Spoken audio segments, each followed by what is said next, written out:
Bonjour à tous, Gabriel Davy-Schubel, je suis le fondateur de l'agence 1 minute 30 et c'est un nouveau numéro d'Enjoy the Day, le vlog de l'agence.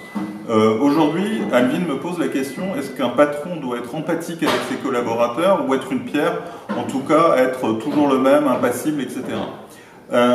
J'ai pas nécessairement la réponse à cette question et je suis pas sûr de toujours bien agir.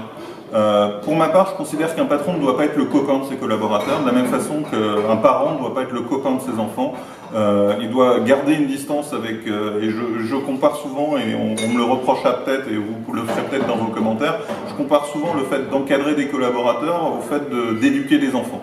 Je retrouve une expérience qui se rapproche parfois, entre autres parce que je le disais dans un numéro précédent, mes collaborateurs sont parfois assez jeunes, c'est souvent leur première expérience au travail, et je retrouve un peu ce que je vis avec mes enfants, Ariel et Lina qui ont 5 et 7 ans. Alors, mes collaborateurs sont beaucoup plus âgés et j'arrête de parler ici, mais il y a un moment où je suis dans une situation où j'ai l'impression vraiment de les éduquer et de les accompagner dans leurs premières étapes de leur vie professionnelle, avec des choses qui parfois ressemblent à du b.a.-ba.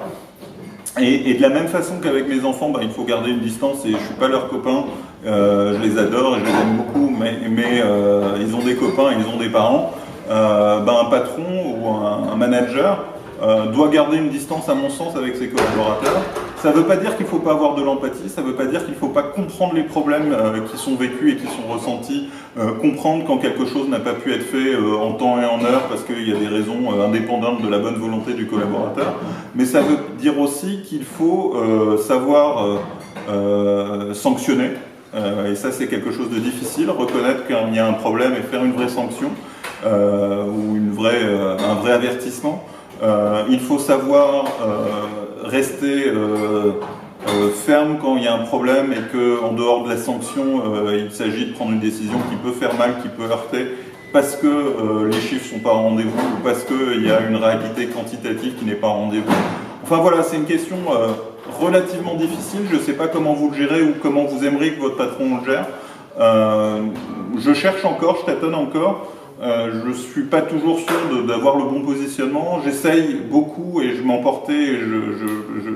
J'étais potentiellement assez colérique avec des remarques parfois cinglantes. Ça, c'est quelque chose que j'essaye de modérer pour ne plus mettre à mal ou en défaut les collaborateurs et pas les mettre dans une situation d'échec où ils ne comprennent pas une agressivité qui s'exprime quand je ne suis pas complètement satisfait des choses.